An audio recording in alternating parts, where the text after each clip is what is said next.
All right, all right, all right.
Hey everybody, and welcome to another midday with Dana and Jay. I'm feeling a lot better today. Got a lot more energy. I'm ready to go with the show. And just a little note before me and Jay get started here, and I add Jay. Um, this is going to be our first ever Ban the Censor show. And what do I mean by ban the censors? I literally wish that I could ban censors from, you know, I'm not talking about like preventing children from seeing sensitive material, but what these censors try to do is they say this is not appropriate for anybody to watch, or in the case of censoring books, this is not appropriate for anybody to read because I say so. That's what a censor does. And so um, I'm going to be talking about quite a bit about on my side uh, a lot of the video nasties titles. And if you're not sure what video nasties are, there was a big hoopla in the UK many moons ago, and some of these titles are still not available to view in the UK. And people got arrested for selling them, for renting them. Uh, I don't know if they actually went into the shop and dragged the owners out in handcuffs. I'm not sure how all that went down, but there was a upper crust, you know, bureaucrat named Mary Whitehouse in the UK at a point in time, mainly back in the 80s, who decided it was her job to tell people what they could and could not watch, what was appropriate and inappropriate. So I'm going to be taking a lot of titles from that list. Now, Jay may have a totally different list that he's going to pull from. I told him if he wanted to, he could go and look at the Video Nasties list. But I'm kind of leaving it up to him about which ones that he wants to talk about. and we may crisscross on some of these, which is fine. Hey, Kathy. I'm going to go ahead and add Jay now, though, real quick. Hey, Jay. Hey, Dana! So you ready to talk about banned and or censored films today? I guess I am. Okay. Why not? Did you look at? Were you able to look at any of the video I pulled up a list. Mm-hmm. And of course, when we get to that subject, you can start with your favorite movie. So, yeah, because my favorite horror movie is on that list. so if you wanted to start, you can start wherever you want to start. But right. Yeah, I was that's one of the main reasons I used the picture that I did for the background for this, which is a promotional pic from The Evil Dead. Hey, Blissful. What is the link that you've got on the chat there? Well, are you talking about how? Well, here in the comments, it says Evil Dead Chick, Hysteria lives.com.uk. What is that? The video? That is actually a link to all the video nasties. Oh, okay. In case anybody's curious and wants to take a look at this, the Hysteria Lives. These guys. There's one guy from England. I think there's one guy from Ireland, and they work with a couple of guys, I believe, out of Tennessee, and they do a show called Hysteria Continues. And it's a really, really good podcast. If you want, take a gander at what they do, you can look up Hysteria Continues on YouTube and listen to some of their shows. They are really, really good. Wes probably wouldn't like me saying that. He'd say, support Dead Pit, don't be talking about these other guys that's doing podcasts. But I do support the guys over at Dead Pit. I support them very, very much so, even if I don't wear, Dead Pit shirts all the time. But I am wearing my Midday with Dana and Jay shirt. By the way, I'll go out and buy one. Yeah, or get a, if you're not quite ready to shell out the money for a double-sided shirt, you can do like Kathy and get a sticker. I think that's what she got. I think she got the sticker with the artwork on it, or at least this front artwork with me and Jay taking the rose of Jack and Wendy from The Shining. TJ says Jay in pants. Yep. Jay is in pants today. You're in pants, yep. Last night I invaded Dana's stream, and I wasn't wearing pants then. So no, but you were showing off some stuff that Batman had sent you. Yeah, so that's okay. And some Temu stuff, but yep, pants today. Right now, I'm wearing pants. I'm going to lose these pants for the days gone, but I'm wearing them now. Maybe we had rain this overnight this morning. Pretty good rain, nothing severe, but just a pretty good, a lot of lightning and stuff. But that's cleared out. Sun's coming out. It's warm, and it looks like it's going to be a pretty spring day. And I think Sunday into Monday is supposed to rain again. But anyway, at least for the next few days, it's supposed to be pretty and clear. And Jay can get out, and he can, because I know Jay says he's kind of antsy a lot of times, and he needs to get out and move around. Well, I've been drinking, I always drink 2 pods of coffee on my Keurig in the morning, and lately it's been double caffeinated. So I have been taking Blissful suggestion, and I did not know this because I was never a big coffee drinker per se until the last few years or so. I'd say the last, I don't know, 2-3 years, I've started drinking things like Frappuccinos and stuff. And when I first started drinking these, I would tell them to leave the coffee out. But then I decided, hell, I need the extra caffeine. Yeah. So what Blissful told me, and I did not know this, is that the light roast that you get, or in the case of Starbucks, they have something called a blonde roast. if you get that, there's more caffeine in it because they don't roast the coffee beans as long, and more of that precious caffeine that a lot of us need stays in. And I have noticed a difference since I've been drinking the blonde roast from Starbucks in my frappuccinos. So, uh, Well, I did show a few things before we start on our subject. sure. Yeah, I'm wearing pants. I'm not wearing shoes. So, but Oh, hi, no. Jake. By the way, I didn't want to forget to say hi to Jake. Hey, Jake, how you doing? This is I was playing around because I'm still got these tattoos from last night, and they're still. I went to sleep with them, and they're fading a little, but they're still there. Uh-huh. But I want to show you. I'm glad that I put them here so I can cover them up. If I go to town today or anything, I don't plan on it, but I ordered my new glasses, and hopefully within the next few days they'll come. Oh, cool. But let's see, we got a zipper opening up the. Oh, okay, yeah. And then this is an interesting sentiment.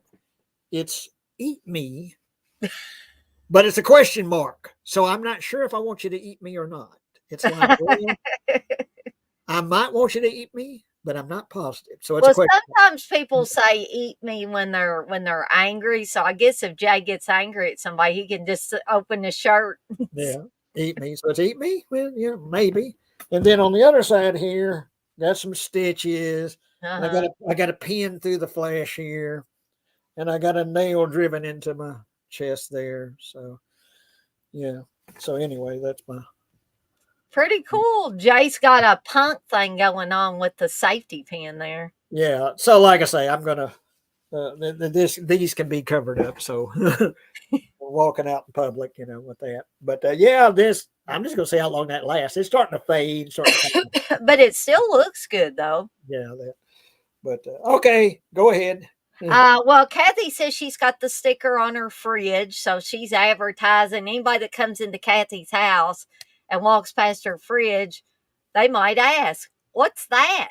And also, there's all kinds of things you can get. You can get coffee mugs. You can get prints that you could frame of her artwork too, the t-shirt artwork. So you most certainly can. TJ says, someday she's going to start printing those damn shirts herself. And yes, I will. And they will still be on TeePublic, but if you want to get them a little bit cheaper and a different technique of putting the images on there, which I've been doing a lot of research, by the way. I was watching videos yesterday when in my spare time on YouTube of watching people use their heat press, watching them use the sublimation process. And the sublimation process is really cool. I'm not going to go into great detail, but basically what it does is the sublimation ink goes into your shirt. So it's not like something laying on top of the shirt like a regular iron-on transfer would be. You can't even feel these things, like if you're feeling of the shirt. So I'm like, ooh, I'm getting more and more excited. I'm like, this is a really cool process. So the ink kind of goes into the fabric itself. Yes. That is my understanding with this type of process. So it's not like screen printing. I'm not putting down screen printing because I think that's what Joe does, and his shirts look great. And I'm not, putting down anything that TeePublic does. All of these things are great. But one thing I will say about the TeePublic shirts, now I haven't heard CK say this about any of the Dead Pit shirts, and I don't know how many of you guys and gals in here right now have actually ordered t-shirt like Dead Pit t-shirts, but the first t-shirt I got with one of my designs on it, not this one but an earlier one, the more I washed it, it started flaking off.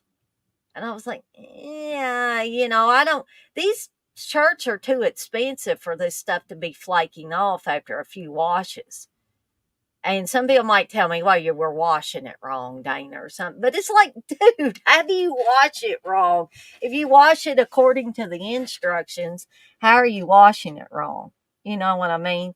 Or they might say you're drying it wrong. But, I do the typical thing of turning it inside out, so all that heat is not going on the image itself. And so I've been kind of afraid to wash this thing too much, but I'm gonna have to, otherwise it's gonna be standing up on its own if I don't do something with Well, it. I think the biggest improvement when you start selling your shirts yourself and printing them yourself is going to be the shipping cost, because that is, to me, that's the biggest issue with TeePublic, is their shipping Yeah, is so I high, agree.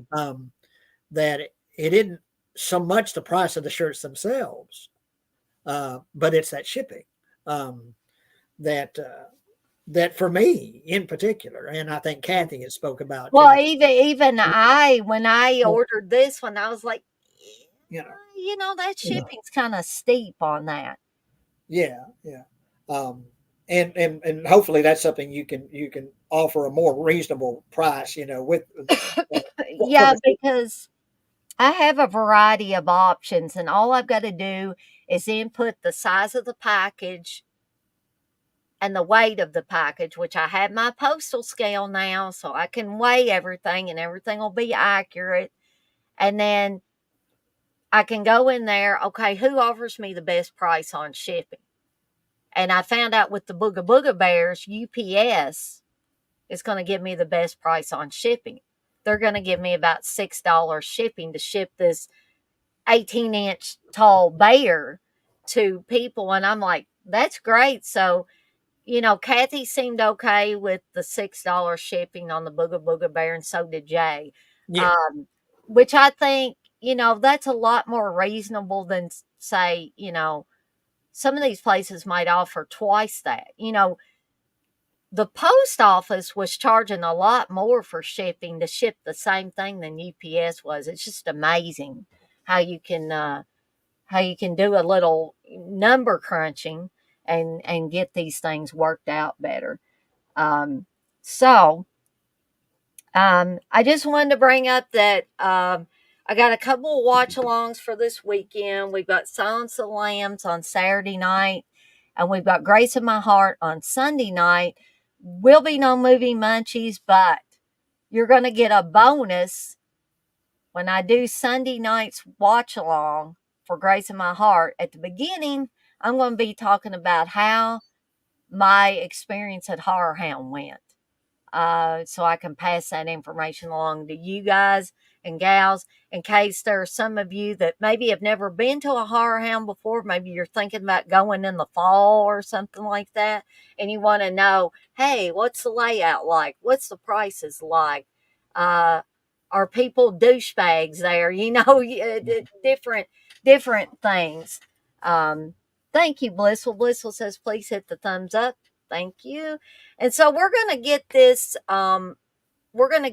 show kicked off on the Banned and Censors. We're gonna be talking about all kinds of banned and censored horror films. Now, I don't want anybody to get upset. I'm not saying that anybody will get their panties in a bunch over this.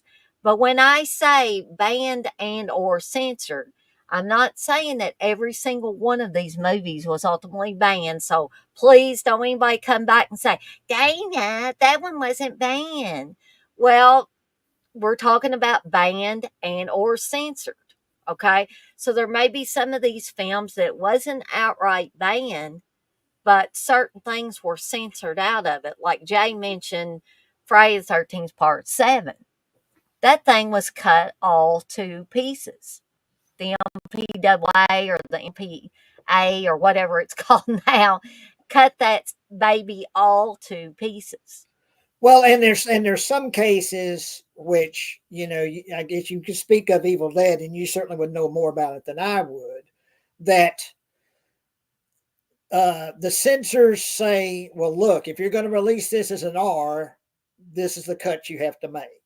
Yes. Otherwise, you have to release it unrated. And what sounded even worse back in the old days, it was called X rating, Yeah. which sounds like porn, which it isn't porn, It's, but it was X.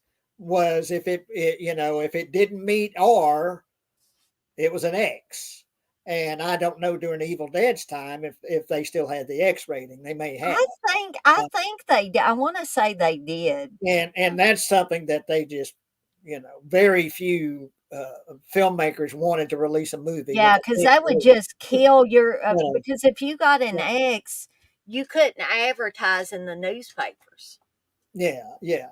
And so Sam Raimi had to do what he had to do to get that R rating. And well, you can speak about that. I'll turn it over to you and let you speak about that. Okay, so yeah, we'll just kick this thing off with the Evil Dead, which because this is my show and Jay's show, and this is this is my favorite horror movie of all time, and so we're just gonna kick it off with this one. Now, um, I don't think I need to explain to anybody in here what the Evil Dead is. I don't think I need to give the plot.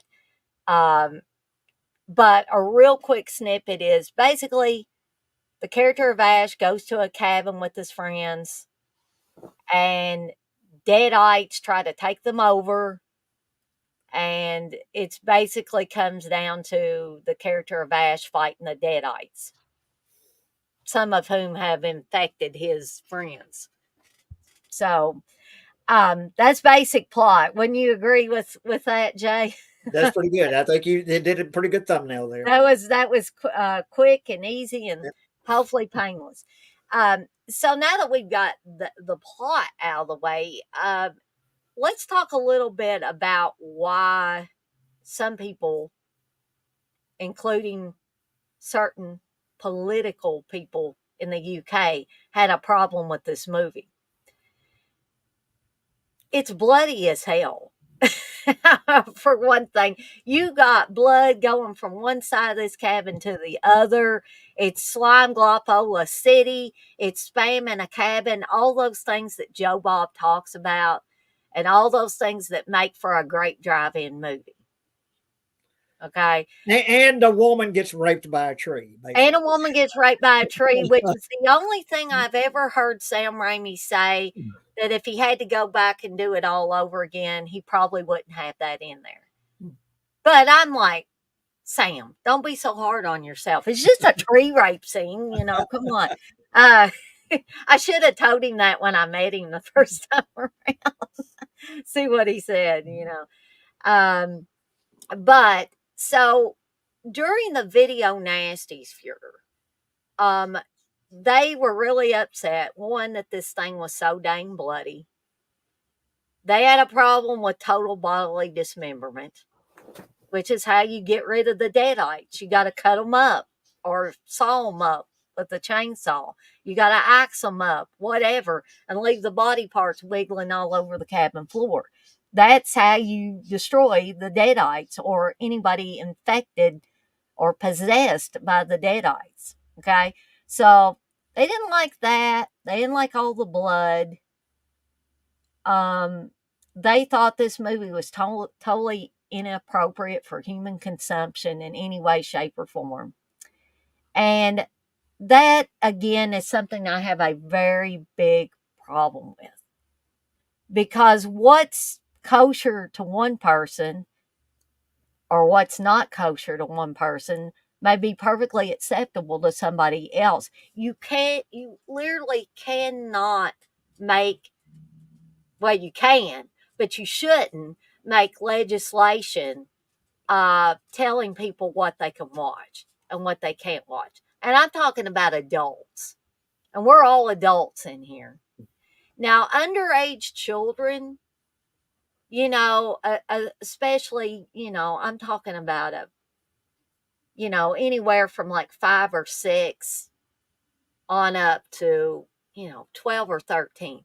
I think it's the parent's job to police what their children watch. And if they don't want their child watching something, hey, that's up to them. That's their household. They have a right to make their own rules. If they don't want their kid watching Evil Dead, then you talk to your kid and say, hey, this is a movie I don't approve of you watching right now, but maybe you can watch it when you get 14, 15 years old. Well, if I can I interrupt you with on that point? Sure. Uh, I think what I think is okay is letting you know what you're going to get. Right. Not Exactly. banning it, not saying you can't see this, but saying, okay, if you watch this, this is what you're going to get. You know, when the records company started putting out the explicit lyrics, you know, right there. Yeah. Yeah, the Yeah. explicit The lyrics. parental This advice. is Fat Boy Slim, by the way. But anyway, parental advisory, explicit lyrics. Well, okay, that sounds a little harsh, but at least you're giving information. You're letting you're not taking away the motherfuckers. You're just saying there's motherfuckers in here. Right. You know, and And you're okay, not censoring it from people that can handle it. that's one thing. Then you get to like you go back to whatever the was it the 50s or 40s and 50s or whatever when they had the comic book code Mm. and that all but killed stuff like Vault of Horror and Tales from the Crypt and things like that. You know, really popular horror comics. It all just killed them because they said, well, you know, you can't show this. You can't show this amount of graphic violence or whatever.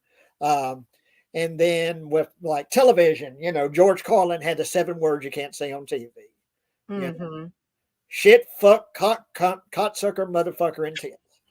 Um, and okay, there's some of those words I guess I can see, but yeah, for a family audience, you know, you don't want a lot of cocksuckers and motherfuckers flying around, you know. Yeah, Uh, mixed company. You you know, probably don't want to be yeah. playing that. But those were outright banned. That you cannot say that on uh, you know, public television or primetime television or whatever. Right. You know. Now the rules of that kind of have faded a little bit over the years. I hear tits every now and then, which George Carlin says tits should never have been on the list because that's a cute sounding word. You know, Yeah, that's a very tame it sounding sounds like word. a nickname. Hey tits, meet toots, meet tits. I So, don't even mind hearing the word shit or shit. damn, And and every I now and then I'll hear that on you know, and you take a like a channel like AMC, which is primetime television. It's a cable station, but you know, you'll hear fuck every now and then. You know, there's a new Walking Dead series that concentrates on Michonne and Rick, yeah. which I actually have started to watch. I haven't been watching any of those Walking Dead Steve's been stuff, watching that. but I'm starting to watch that and enjoy that. And occasionally there's a fuck on there, you know. And so the rules have faded a little bit, it gotten a little looser over the years regarding, you know, foul language on TV. You know, I Mhm. remember ass started to show up on regular television, you Yeah, that's know. another one that doesn't really bother me. Those words aren't real harsh. And I tell you something that's hilarious is that my local station we're talking about like you know, Emmy awards. And Schitt's Mhm. Creek won this and Schitt's Creek won that. And they'll say it. They'll say Schitt's Creek because it's spelled Schits, you know. Uh, And they'll say Schitt's Creek on regular TV, regular primetime TV. They'll say Schitt's Creek because it's not spelled like Shit, so you can say it, even though it sounds exactly the same. Uh, but that's so funny to me that they'll say Schitt's Creek all day long on just regular, you know, primetime TV. uh, you know, well, I wanted to interject something in here too for any moms that might be in here or grandmothers. I know Kathy's a grandmother. Um, for those of you that I'm not saying you're lazy, but for those of you that just don't have the time to preview a movie before you let your child or your grandchild watch it and you're unsure of the content, and this doesn't just include horror movies, it could be a comedy film. Some comedy films, for instance, that are marketed for families, some families don't feel that they're appropriate for their family members to sit down and watch it. So there are some mothers out there who created I think there's multiple websites. You could put things in like mothers' ratings on films or something to that effect in Google, and they should come up. What these mothers have done is they've actually went through and previewed the movie for you, and they've told you this has smoking, this has drug abuse, this has naughty words in it, this has sexual activity in it. So they have actually listed the things that are in there. And I thought, well, this is pretty cool. They're not trying to ban or censor anything. They're just letting you know, hey, I've took a look at this movie. This is what's in it. That way you don't have to do the work. If you're pressed for time and you're picking a movie for your child or grandchild to watch, that's a good quick way to check something out. Well, yeah, and that's what I say. The difference between outright banning something like the video nasties and what the UK did, and simply letting you know, well, okay, here's what you're going to get if you watch this movie. I don't have any kids, but if I had, a 10-year-old or something like that, I wouldn't want him watching Terrifier 2 or whatever. Exactly. I'd want to let. Or, maybe I would, but I'd watch it with him and then say, look, here's what you're going to see something, and if you're going to do this, here's what you're going to see. Just providing the information to the parents or whoever's involved. This is what this movie has, what it's going to have. And it's remarkable that movies such as The Exorcist got under the censor radar. Yeah. Because you had a director that had just won the best picture, so he could do pretty much whatever he wanted, and he had carte blanche. Was allowed to do that. So you could have "Let Jesus Fuck You" and all that, but it's still remarkable that something that explicit was allowed, even though the director was, just like you say, had carte blanche and could do whatever he wanted. It's still, given the time period, was early 70s, that was still allowed to go under the radar when there's so many other films that didn't get that privilege of that time period. But yeah, just to outright say you can't show this can't happen.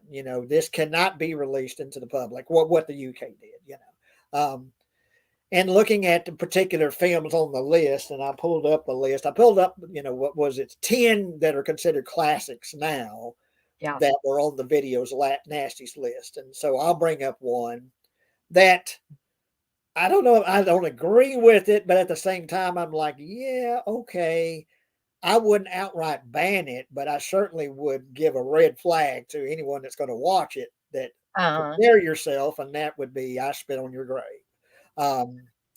That was on the video nasties list. Did it ever come off it?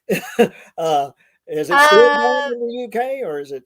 Let me check up on that, because some of them did and some of them never have.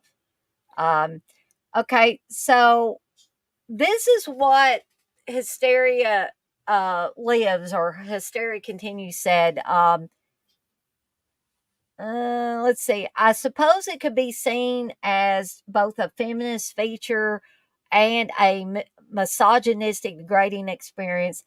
Has absolutely no chance of ever being re-released on video in the UK.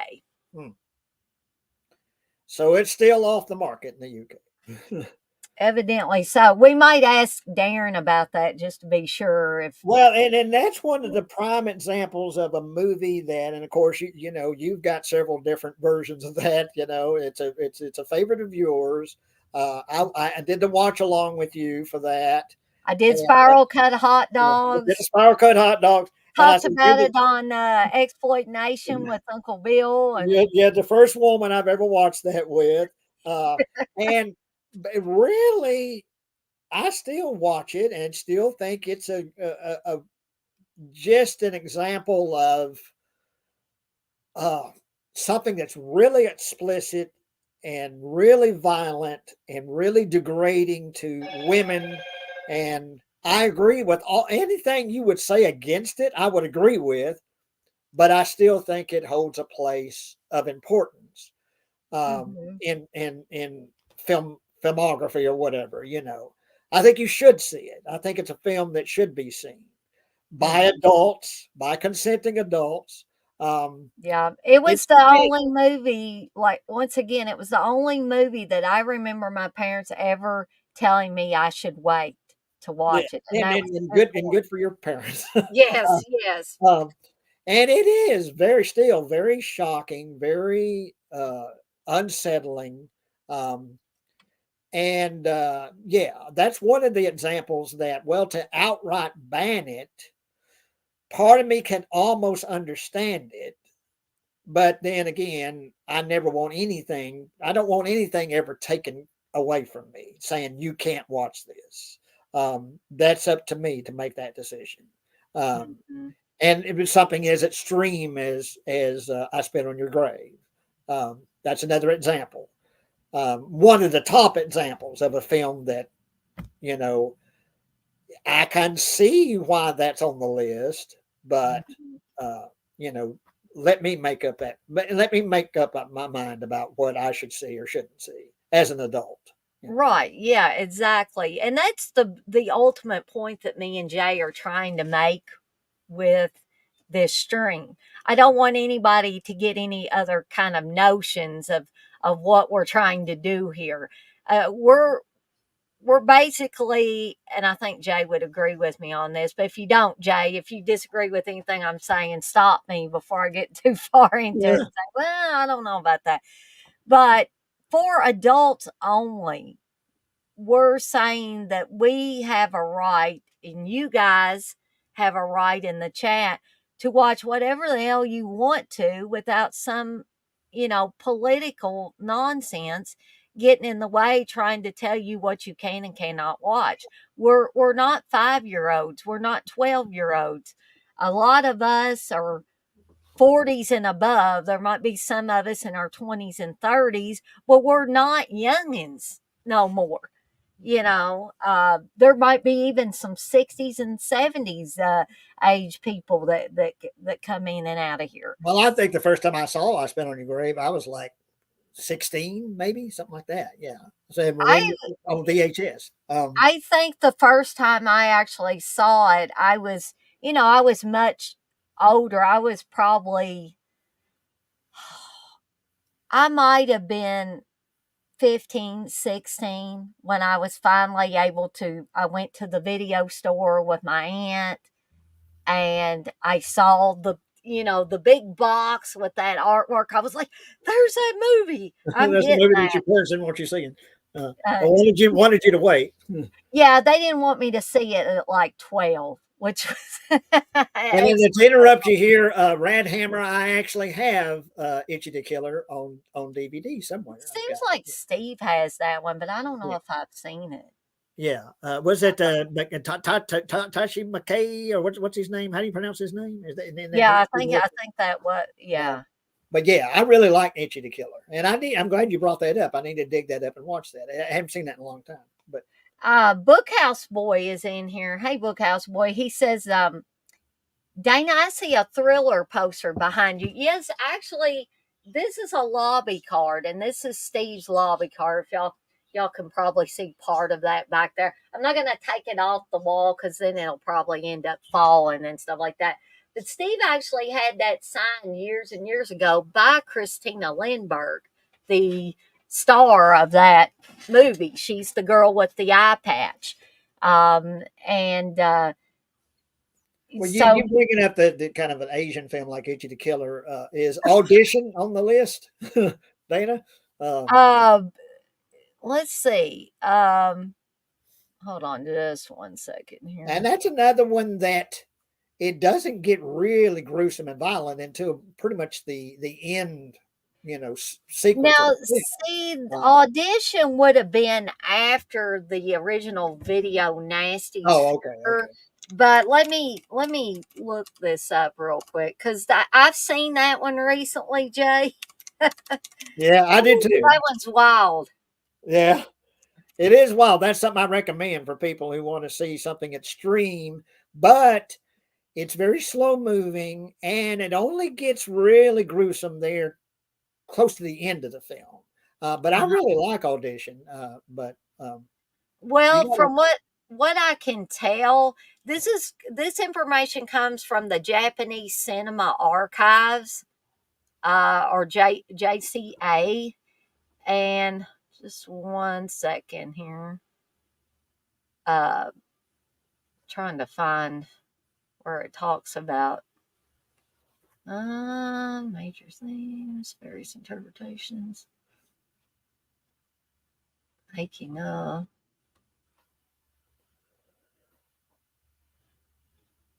Uh, okay, was Audition censored or banned in any country? It says while Audition was controversial due to its graphic violence, it was not officially banned in any country.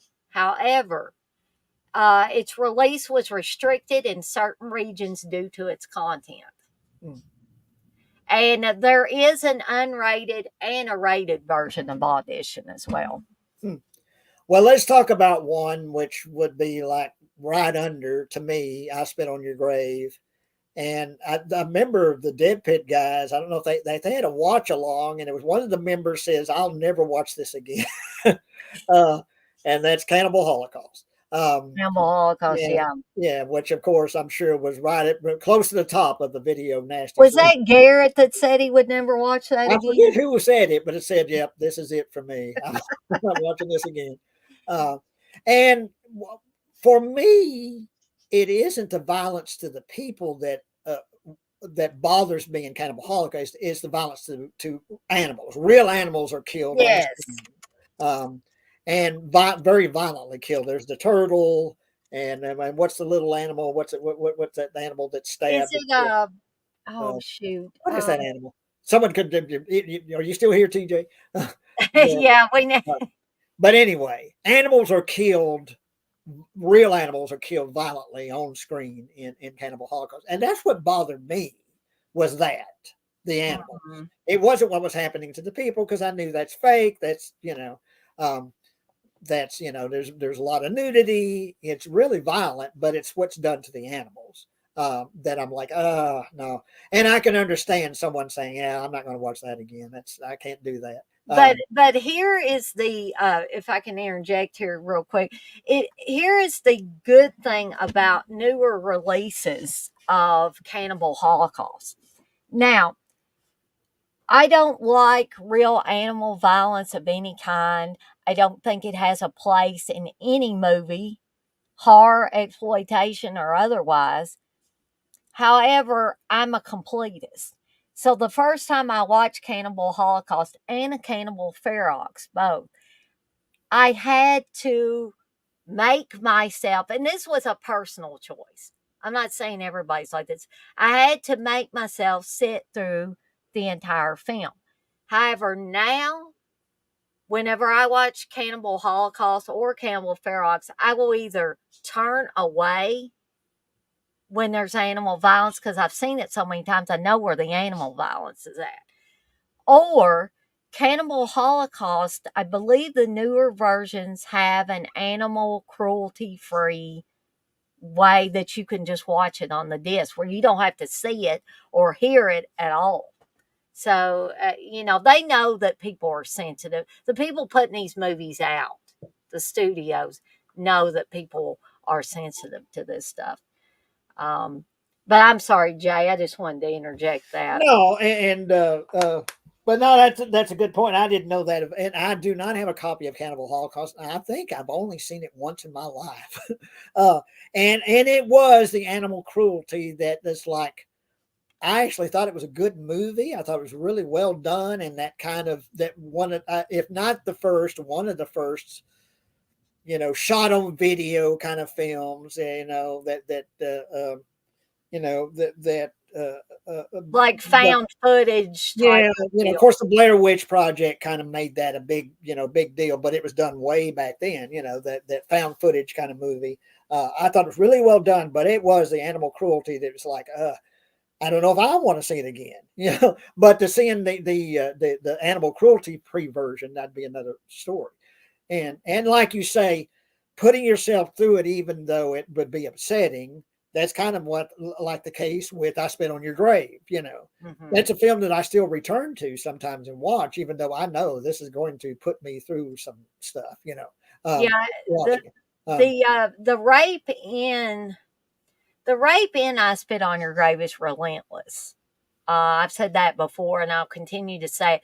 But especially for somebody that's watching it for the first time, I think it is essential that you see that rape, regardless of how brutal it is, because it's going to make the revenge that much more powerful. And would you agree with that, Jay? Yeah.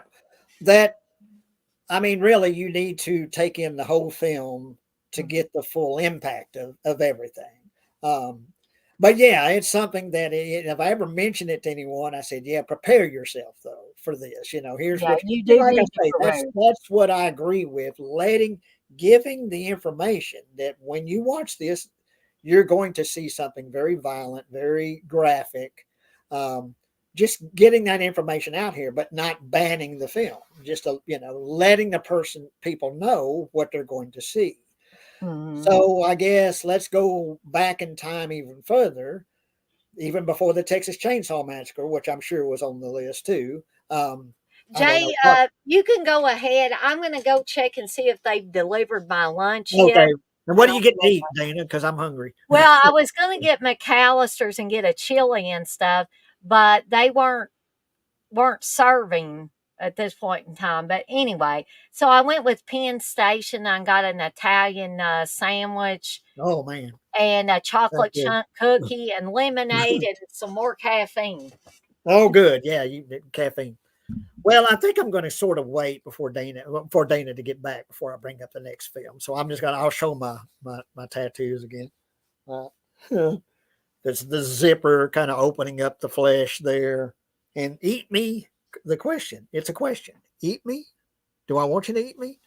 And then got a nail through my chest there, and was a pin and some stitches there. But yeah, I want to get some more of these tattoos. I got a bunch more. I think it was like 8 sheets of them. And but I want to get some more. And like I say, hopefully I'll be filming a movie. Um, hopefully this summer. Still got to get that damn camera. That'll be a $900 plunge, and it's got to pull it off a Band-Aid, just get it done and get it. It shoots in 4K and all that. Uh, and then start getting the word out about it, doing a casting call and things like that. I'm still working on the script, adding some dialogue and just, shaping it more. But the basic story is written down, got the script written down.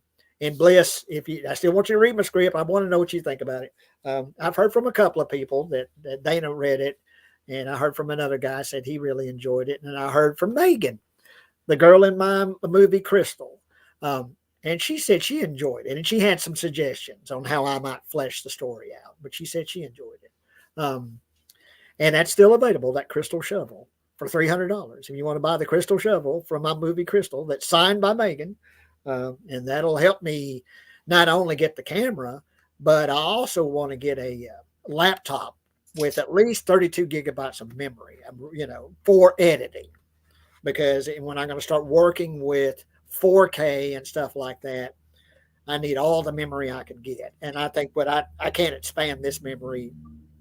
I don't know if I can get expanded at all, but it's 8 gigabytes, what I'm talking on. But I don't think I can expand it too much. So I would get one that just has a basic memory of 32 gigabytes, at least that. The one I'm using is has 16 gigabytes. The one I use, it's actually a PC, but that was just using regular high definition footage. So I want to up the ante. So anyway, yeah, buy the shovel, $300. That's signed by Megan. I guess I could sign it too, but I hate my penmanship. But anyway, um, McAllister's interesting. I never had food delivered. See, my problem is I live about 10 miles from town. Mahia, out here at Lake Mahia. So some things I can't even get delivered. I'm a member of Walmart Plus, and Kathy gets a lot of stuff delivered, food and things like that, because she lives pretty close to a Walmart. But I'm about 10 miles away from a Walmart, and I don't think they deliver this far out. Things like food and things like that. I can get free shipping on some stuff, but actual delivery, I don't think I can get. So anyway, Dana's still gone. I was going to bring up the next movie, but I was going to wait until she gets here. The scent on the video nasties list, and let's see. Itchy the Killer outright banned in Norway, Malaysia, and banned for distribution in Germany. Is what Radhammer says. Huh. Yeah, it's been a long time since I've seen Itchy the Killer, but I do have that. I have that on DVD, just regular DVD. I don't have a 4K player, so I don't have it on 4K or Blu-ray. And here's Dana coming back with I forgot to tell y'all I got some of these Penn Station fries too. Oh my God, Dana! I'm hungry. All I've had is my Pop-Tart. So. Oh, Jay, you need to eat some lunch. That damn what was it? Chocolate chip pancake, which it don't taste nothing like no chocolate chip.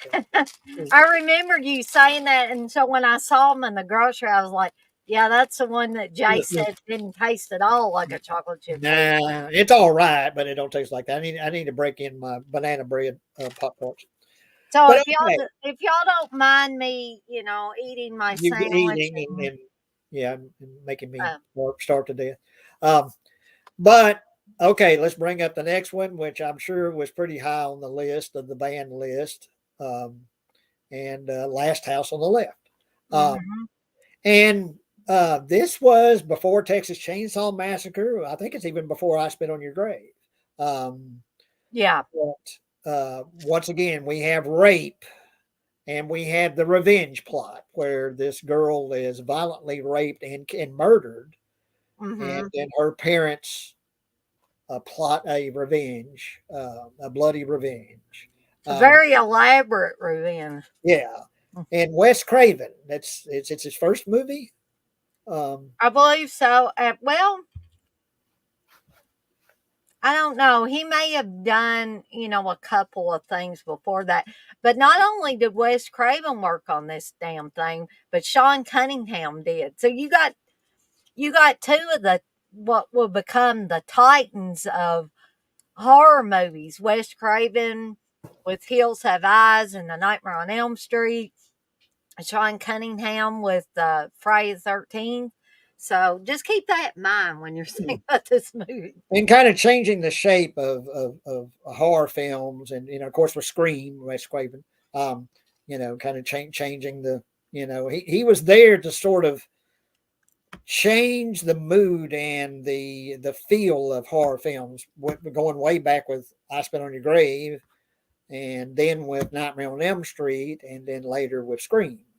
Kind of bringing it into the modern age, whether it be the 70s, the 80s, and then the 90s or the 2000s. But yeah, Last House on the Left.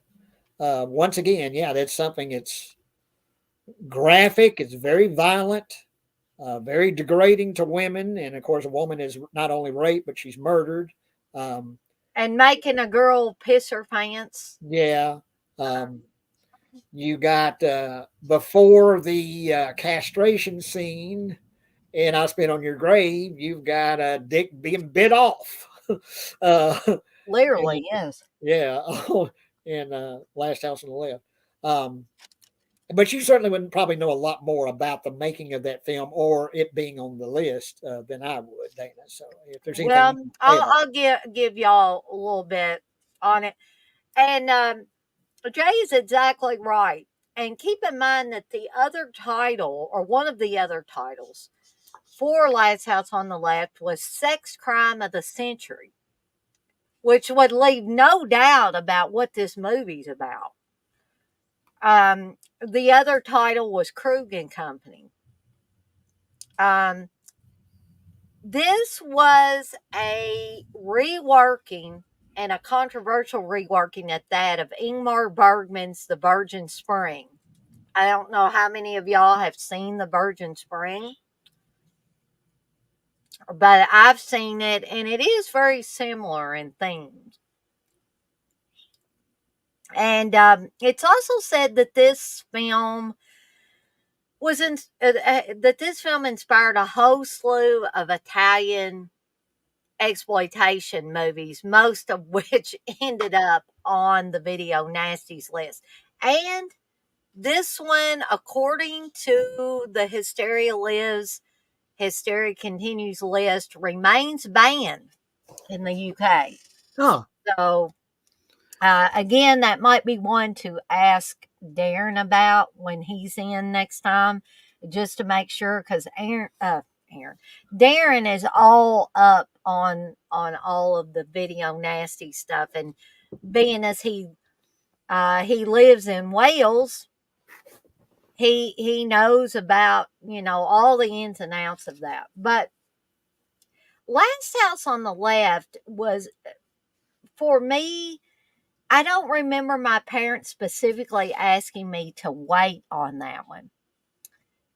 But for whatever reason, I think they watched this after they had watched I Spit on Your Grave. And because it had similar themes, I think it was just kind of a the lesser of the two evils. well, it's an unwritten rule that maybe you should wait on this one too, Dana. Okay. I did. But I Spit on Your Grave was the one they actually told me, we think you should wait. But Bookhouse Boy, I'm jealous of you getting Richard Dreyfuss's autograph. I certainly wouldn't want to spend the money. I would just be more into meeting the man and maybe getting a picture with him, But of course, the prices are just so outrageous these days. You're gonna go see the Ramey boys Sunday, Dana. Yep. I will be getting my picture taken with the three Ramey brothers. And what is that going to cost? That cost me I think it was $143, $145, plus all those damn surcharges that they had on to everything under the sun.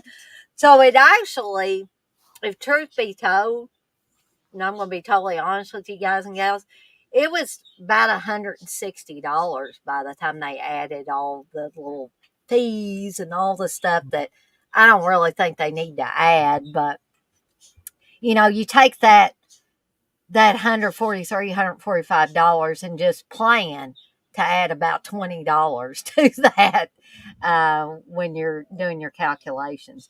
Bookhouse Boy, about I'm sorry, Sammy's howling back there. I'm sorry that you were away when I was talking about this thriller, A Cruel Picture, or they call her One Eye.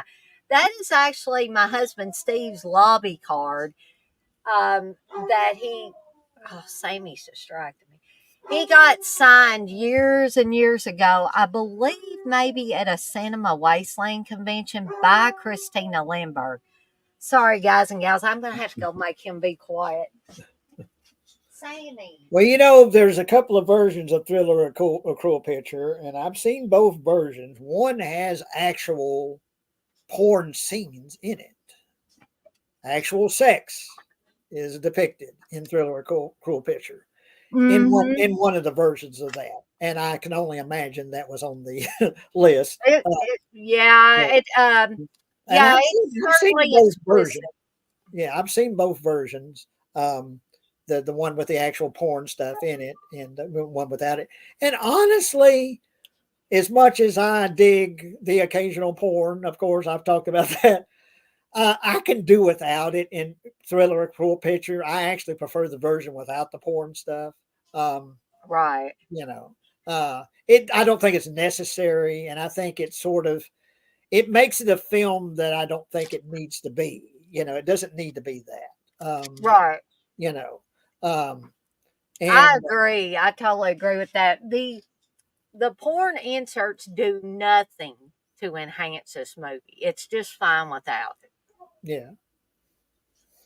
But I don't see that on the original Video Nasties list, so I'm going to look it up. Be surprised. Well, at least the one with the porn in it would be surprised that it wouldn't be. And then there's and I've never seen the version with the porn stuff, but Caligula, I've which is never another. seen Caligula. Yeah, and I've seen Caligula. It's kind of long winded. I don't think it's a really great movie. It's okay, but it takes place during the Roman Empire years or whatever, Caligula, uh, and it's all right. But there's a version with some graphic porn. There's blowjobs. There's all kinds of stuff going on, Right. uh, and with porn of Caligula. And I remember the old the video store here in my head, W&W, had Caligula. I think it was two tapes, I think, but it wasn't the porn version. Right. But yeah, there's a porn version of Caligula out there somewhere. It's got porn in it. I was going to say a little bit more about Thriller: A Cruel Picture. So it was banned by the Swedish Film Censorship Board.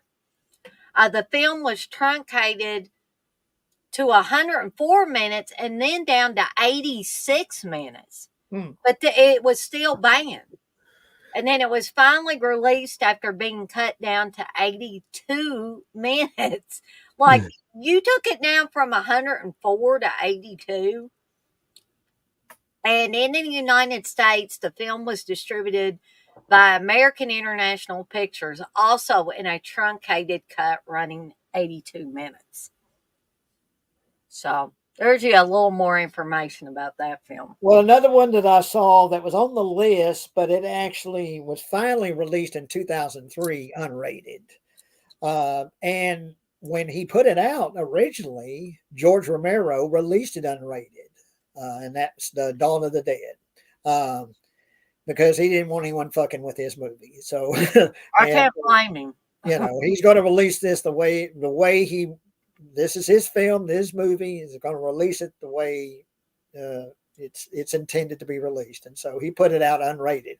I don't know if it got an X rating, but it was unrated. But I don't know for sure. Maybe you could tell me that, or someone else could say whether it was released as an X rating or an unrated.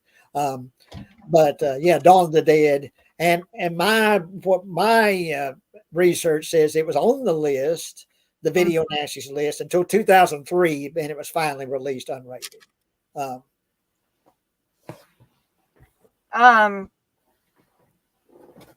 So Dawn of the Dead, with its graphic depictions of human evisceration, exploding heads, and this is going to make a lot of people want to watch it if they haven't, and gruesome flesh eating, Dawn of the Dead may well be the goriest American film of all time.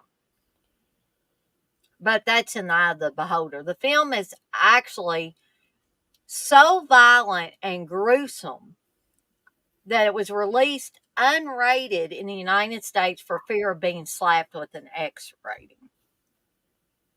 So, and later, or some additional information, it says it was later pared down to 126 minutes for the U.S. theatrical release. The U.S. theatrical cut of the film earned the taboo rating of X because of its graphic violence. Rejecting this rating, Romero and the producers chose to release the film unrated to help the film's commercial success. And that kind of goes along with what Jay was saying. Well, what TJ is saying here, unrated means they didn't run it past the MPAA, so it got a limited theatrical release. So I don't know if that's what well, you just said what George Romero did in Dawn of the Dead. So let's go back to poor Wes Craven, who was the bad boy for the Video Nasties. Yeah. We had already got them all worked up with Last House on the Left, and then did it again with The Hills Have Eyes. Yes. And is that still on the list, or did that get taken off? Let's take a look here. I'm gonna have to look at another site here. Hills Have Eyes. Oh.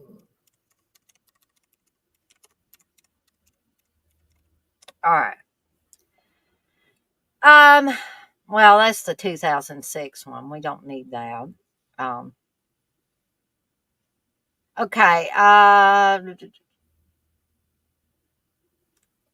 Censored films of Wes Craven. Let's take a look at this. So in December 1977, there was a print of The Hills Have Eyes that was 89 minutes and 50 seconds long.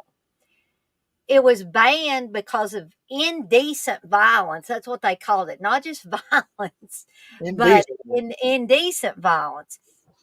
And then an 87-minute, 59-second reconstructed version was later refused for the same reason in April 1978. Then in December 1978, an 83-minute modified version was submitted on videotape and passed with an R rating.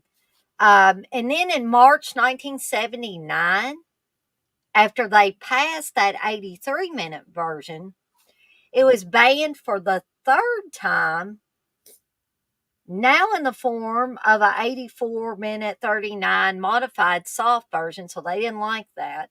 The reason given was excessive violence. It is unclear why the previous R-rated videotape was not used as a guide.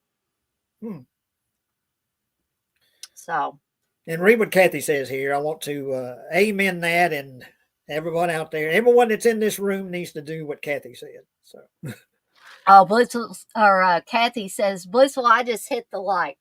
Come on, folks, please hit the thumbs up. That way you can join the Cool Kids Like Club. Yes, that is exactly right, Kathy. That is exactly right. Please give us thumbs up. Well, now let's talk about this one. For some people, it's the top horror film ever. It's right up there. I don't know I'd put it number one, but Texas Chainsaw Massacre, which isn't really all that violent. At least graphically, it's not. It's more emotionally very, you think you're seeing things you don't see.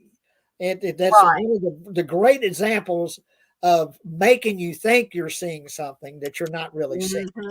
Like a girl People will swear up and down they saw more blood than they did. Like a girl being hung on a hook, and of course of the chainsaw, the guy in the wheelchair, getting chopped up. You don't see anything. You don't see no blood. No. I don't know if there's even any blood. There's a little bit splashing around, but there's very little blood in Texas Chainsaw Massacre. There's no out and out gore that I can remember, really, just in Texas Chainsaw Massacre. It's all it's just all done in a way that makes you think you're seeing something really graphic and really, gritty, but it's just filmed in a great way to make you think you're seeing what you're not really seeing, So what do you can read about that? About that list and all that was on the list. There's also some information from, if you want to look up this website, refused-classification.com, you can look up all these different movies and directors, Tobe Hooper, Wes Craven, who we already talked about.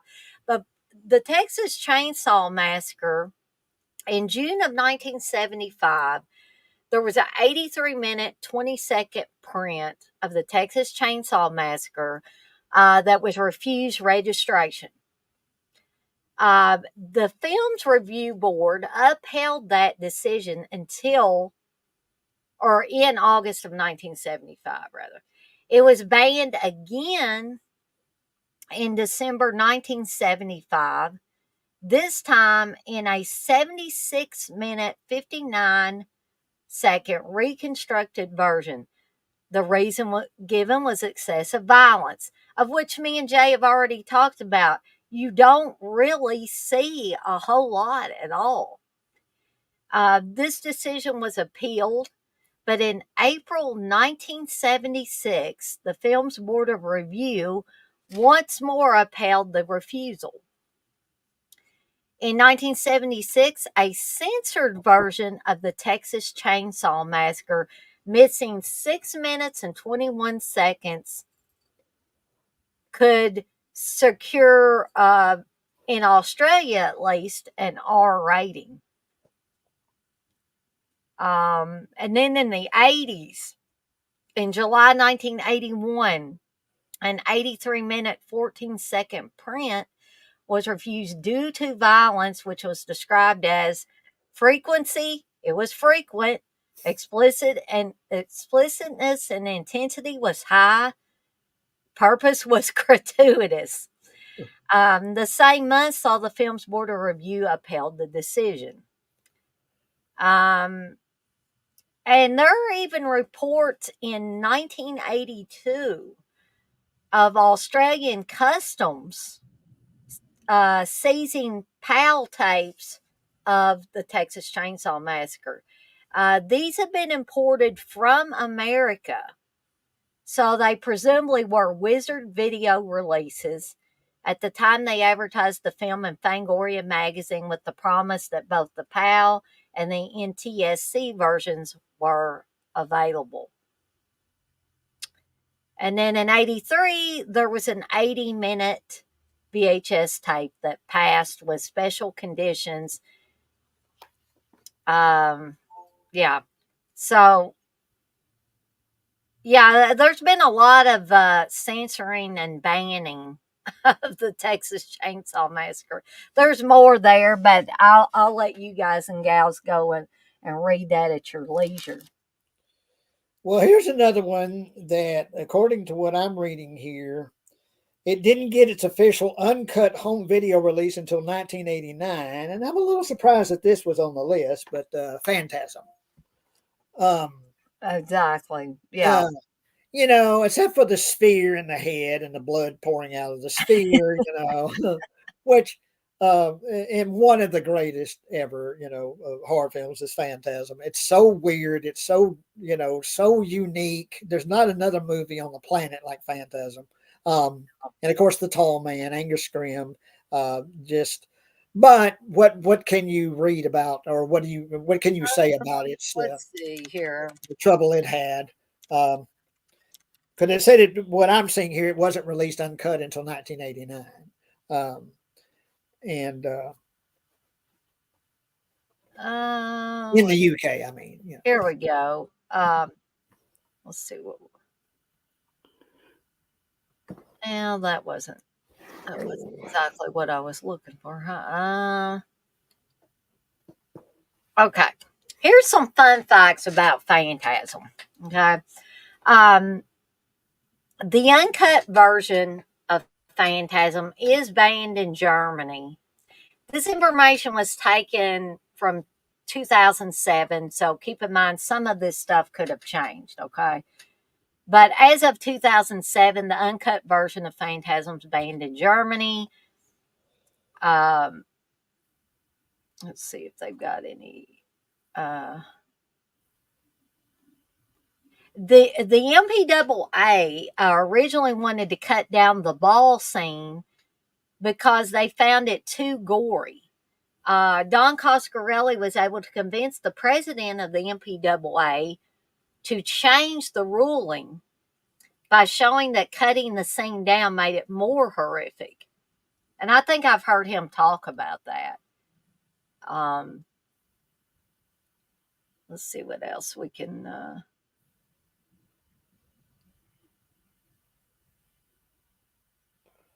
don't know what that has to do with anything, but.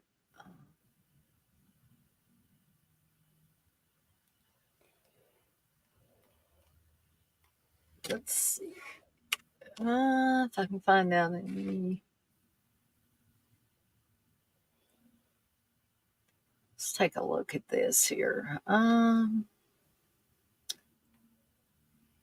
I'm not meaning to say anything bad about Don Coscarelli, the director. I've met him. He's a very nice man. He seems very educated about film and all of that. But if you look into Don Coscarelli's life and career a little bit, probably one of the reasons, I'm not saying any money exchanged hands, but I'm saying that Don Coscarelli's family was rich. So money might have had a place in him being able to convince the MPAA, the president of the MPAA at that time.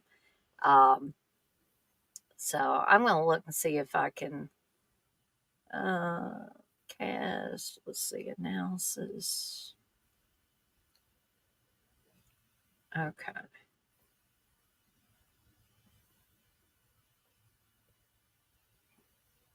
Reception.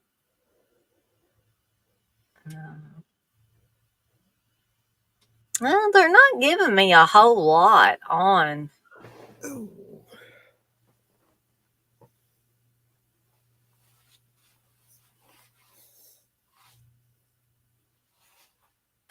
Somebody wanted to know what the fuck the ending to Phantasm was. They didn't understand. Okay, let's see here. There's old Mary Whitehouse's name. Oh boy. I don't even like to see that woman's name. There's something about The Exorcist. Did you know that they tried to ban the best little whorehouse in Texas? I would think just the title would. Yeah, I think the title was what, because they didn't watch a lot of this stuff. I mean, ooh, I like to do a little side step. I'm still listening to that song. Yeah, it's got in my head now too. Since you sent me that video. Let's see. Well, I may have to. Well, let's see if we can find it this way. Now, what are you looking up now? Phantasm? I was trying to find some more information on Phantasm, and I don't want, waste everybody's time by like trying to look up this. I'm seeing everything but that, but they're supposed to talk about Phantasm. Let's see. Okay, so Phantasm was like the third wave of this stuff in the UK. It was passed uncut for cinema, also passed uncut for video in 1989, downgraded to a 15 certificate in 2005. So that's a little more information I can give you on that. Yes, Kathy, that is correct. The owners of the Chainsaw Massacre house have rebuilt it to its original design and turned it into a nice restaurant, which I would really like to go back to Texas and see a lot of the Texas Chainsaw Massacre stuff. Jake, you say up until 2002, Child's Play 3 was banned in the UK. Oh, welcome back, Blissful. I hope you got everything that you were wanting to get. They were kind of chancy at Penn Station with the fries. They must have gave me what was at the bottom of the fryer. That's the only bad thing about ordering stuff and getting it through DoorDash or Grubhub. So while Jay has stepped away, let me look at one of. I want to talk about a couple of films that were done by Joe D'Amato. And yes, these are foreign films. The first one being Absurd from 1981, also goes under the title of Monster Hunter, and Horrible, and Rosso Sanguis. So this is considered Joe D'Amato's gored up, wigged out take on John Carpenter's Halloween. Not to mention a sequel, which I'm going to talk about here in a second, this film is still banned in the UK with no real chance of ever getting a legitimate video release. Now, have you ever seen Absurd, Jay? I don't think so. I don't think I've ever seen it. You should see it at least one time. In fact, everybody should see that's in here right now should see it at I'll least write one it time. Because it's just so insane, so off the wall, so gory that it's down. just fun. TV. You might be able to find it on Tubi, Jay. I'm not sure. That sounds like something that Tubi would have. Yeah, if anybody would have it, it does. In fact, give me just a second here.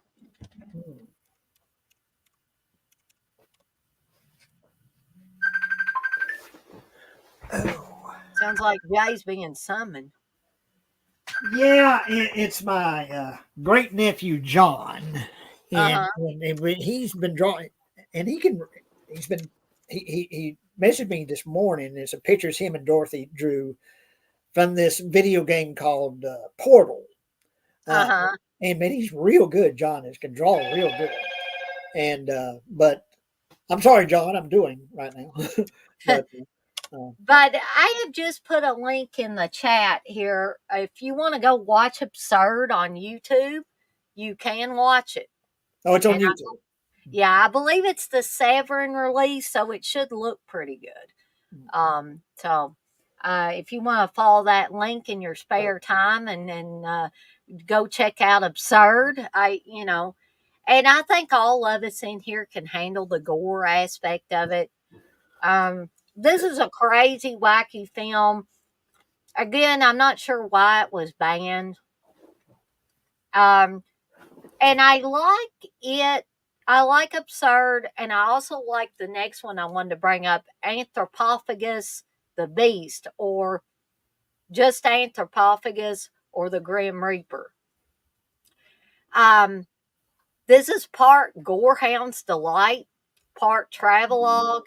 It managed to offend almost everyone with a scene of the creature eating a fetus. That was the scene that seemed to bother most people. It's a scene that guarantees it won't be appearing next to a very Brady sequel at your local HMV for some time to come. And I do remember the fetus eating scene. To me, honestly, it wasn't that realistic, but I'm not going to say it won't bother some people to see this creature, this zombie-like creature, literally, supposedly eating a fetus. Okay. So I would imagine that's what got this one banned. And as far as I can tell, it is still banned in the UK. But you can watch it here in the good old United States. I'm not sure about Sweden, where Bookhouse Boy is. Maybe if he's still in here, he can answer to whether either Absurd or Anthropophagus are available in Sweden for you to watch freely as you want to. TJ says some banned movies I think they picked out of a hat. Well, I'll go even further than that, TJ. It's like me and Jay were saying about the best little whorehouse in Texas. They didn't watch the damn movie. They just were offended by the title. And so they said, yeah, we're going to put this one on the list. We're going to ban or censor this one. Hey, Batman! Thanks again for the stuff you sent me. I showed it off. I don't know if you saw it. I showed it off yesterday, and you could see my butt crack. First time you've seen my crack, not well, it's under the underwear. Yeah, Jay didn't pull down his pants or anything. But it's very obvious. There's Jay's butt crack, and but yeah, I love my Jaws shirt and boxer briefs. And so I showed those off. Thank you so much, Batman, for that stuff. It was really cool. Now I at least want one of those shirts. Yeah, the shirt is really cool. Well, another one that I see that was on the list, I don't know for how long. And when I think of my favorite horror films, this is the one that I'm watching the most often lately. It's right up there, almost even with The Exorcist, in my estimation of what is my favorite horror film, and that's John Carpenter's The Thing. Uh, Mhm. and yeah, there's some very graphic transformations as the thing is, transforming itself into different creatures. It can replicate humans, and replicate any living creature. Um, and sometimes in mid transformation, it's very, it gets very graphic and very, and was, um, you know, a big bomb when it came out, but is considered over the years to be a classic, and just uh, a great movie. John Carpenter's The Thing. So, but I don't know what you have there as far as information about that. Now this one was actually part of section 3 of the video nasties. There's actually, let's see, there are actually not four, three different sections to this video nasties list, right? So there were the original prosecuted films, of which Absurd, Anthropophagus, um, I Spit on Your Grave, things like that, people were prosecuted under that. That was the Section 1 films. That was the original 39. Section 2 is the non-prosecuted films, which included things like The Beyond, The Boogeyman, Butcher Baker, Nightmare Maker, things like that. And then the third section was where Phantasm was. It's also where The Thing is listed. And what I've got under The Thing is it was excuse me, passed uncut for cinema, also passed uncut for video in 1987. And there are also films banned by the BBFC but not classified as video nasties. And some of those titles that you would be familiar with, you guys would be familiar with, would be Maniac, which was banned for cinema in 1981 and again for video in 1998. Then it was released with 58 seconds of cuts in 2002 and then released uncut in 2022. Mother's Day, Fulci's New York Ripper, Silent Night, Deadly Night Part 2, and Straw Dogs. Well, I love Straw Dogs with Dustin Hoffman. Yep. And there were additionally other films that were seized by the police in the UK, but not classified as video nasties. Some of these will be very familiar to the gang here. Basket Case. It was seized for similarity to other slasher films. That's all of what they seized it for. Blood for Dracula, seized for association with and similarity to Flesh for Frankenstein. City of the Living Dead, another Fulci film. Originally passed with cuts for cinema, passed with 2 minutes, 21 seconds of cuts in 1987, released uncut in 2001. Macabre, seized due to the cover art, which displayed a severed head inside a refrigerator.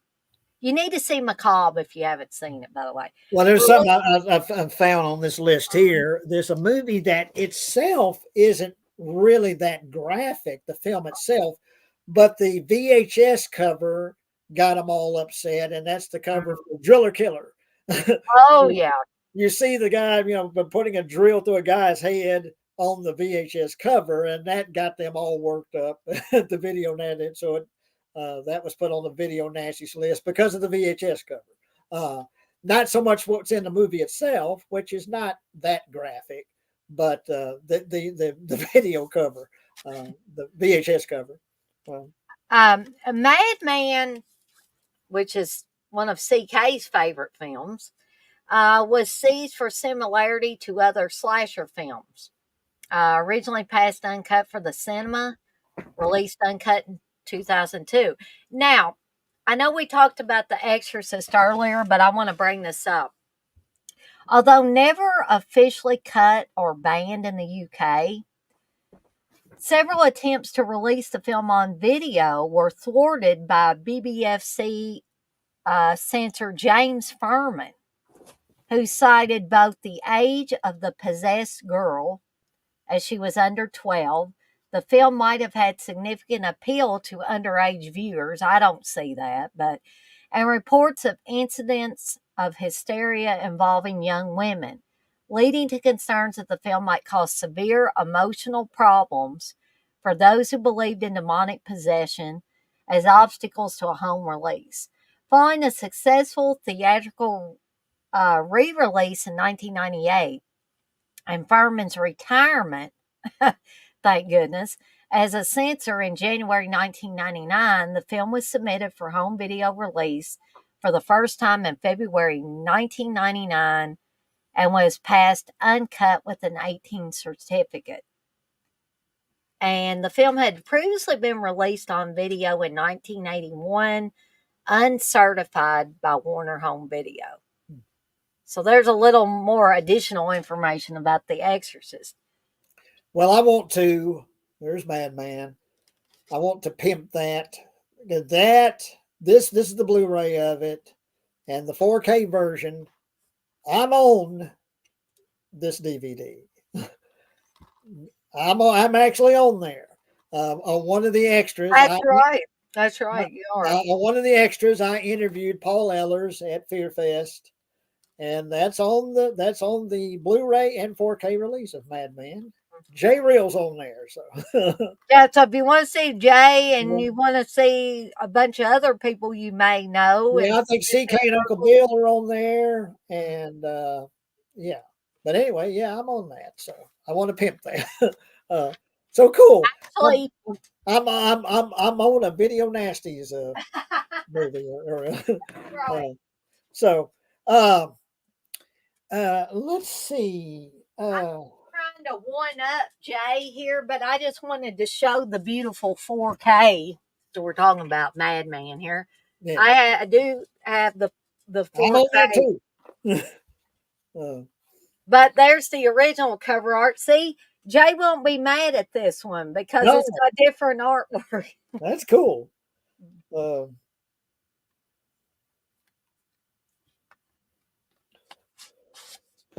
But believe it or not, I knew about Madman, the movie, before I knew about Dead Pit. So I know CK likes to credit himself with letting people know about Madman.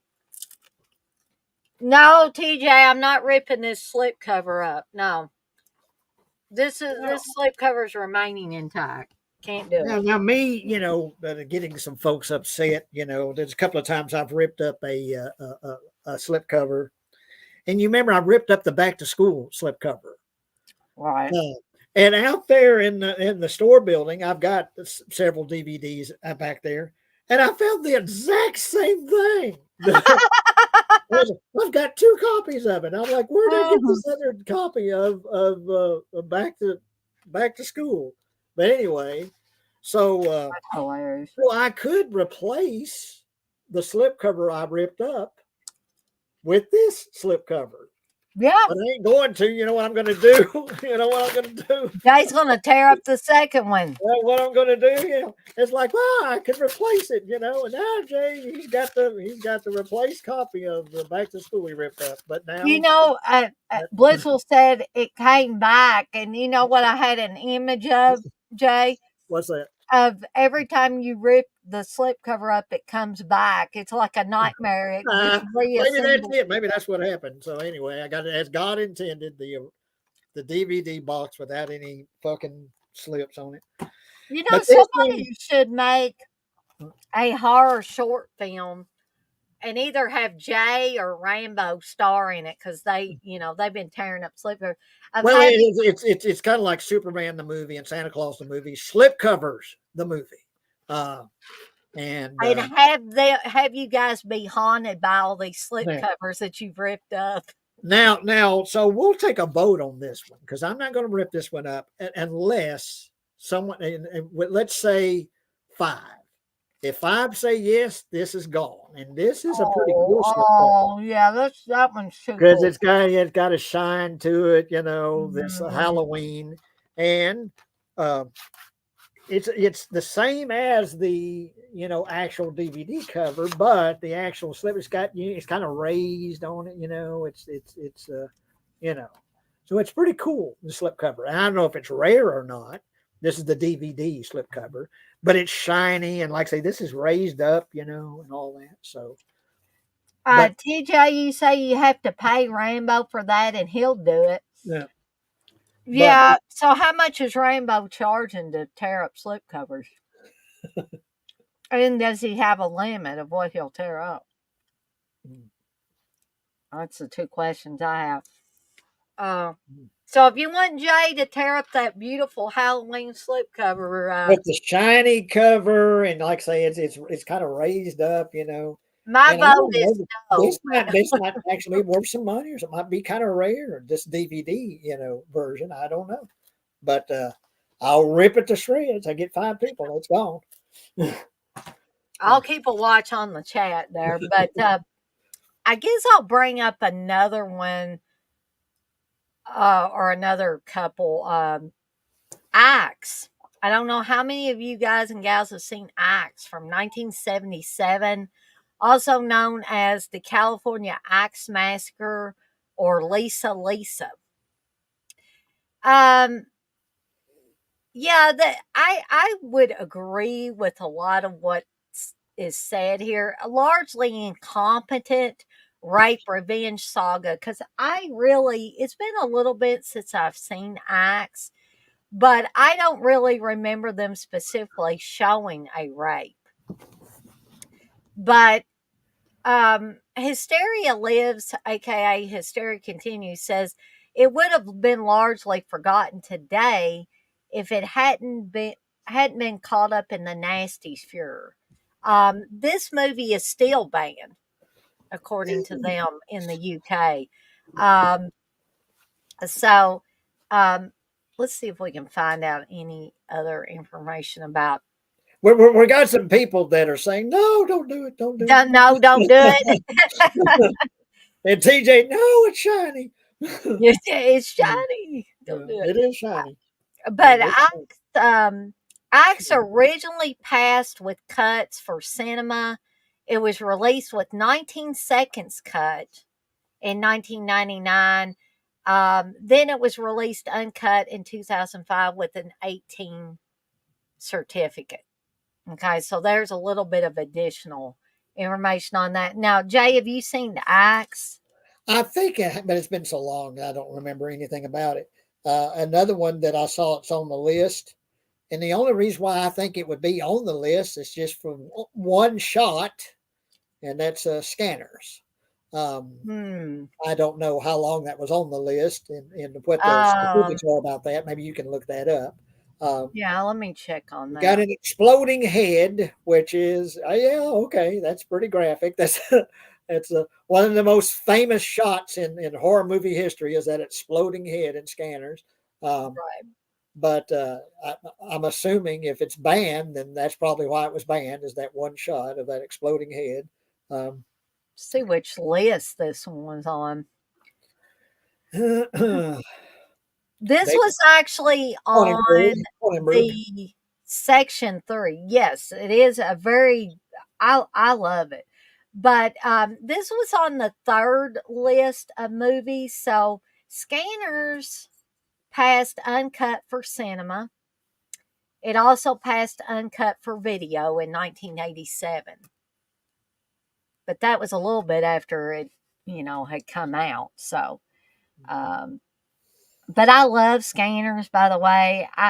The exploding head is one of the greatest things ever. It's like let me ask you this, Jay, since we're talking about Scanners. The first time you saw Scanners, did you see that exploding head coming? Well, now what happened was Fangoria Oh, magazine put out the cover and it had the exploding head on it, on the cover. So I knew that was happening before I saw the why movie. did they do that? Yeah, they had it, and it's not real grab. You don't see a lot of blood and stuff, but you see, you can I see, think I obviously, remember that cover but now. it's the cover of Fangoria, and it's got the exploding head. So I already knew they gave away that there's going to be an exploding head in Scanners. And I Damn remember you, Fangoria. I didn't see it in the theater. I rented it on VHS, but specifically to see that, I was, oh shit! You know, when you finally see it, it's so well done. It's so graphic. And I remember getting where you could stop the tape and do it frame by frame. You know, and I was doing it to get Yeah. that exploding head. You know, and backing it up, watching it several times, and slowing it down and all that. But yeah. But it was the Fangoria cover that gave that away. So I already knew that was going to happen. Um, But, you know, the thing about Cronenberg movies is, it, at least in the early days, it always seemed like Cronenberg was doing something new and exciting, and he was going to wow you with his next big thing. And I loved that. He was so inventive, he was so creative. A lot of his stuff had to do with body horror, but he always had a unique twist on it. Every single time. His movies were never boring. They never seemed like they were carbon copies of one another or anything like that. That's why I have such great respect for. well, was the Brood on the list because there's that birth scene at the Yeah, end. let's see Oh, if yes. Hang on.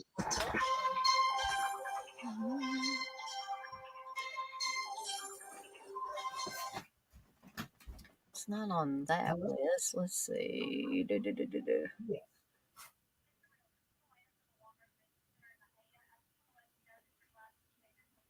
Oh, great. How late are you open today?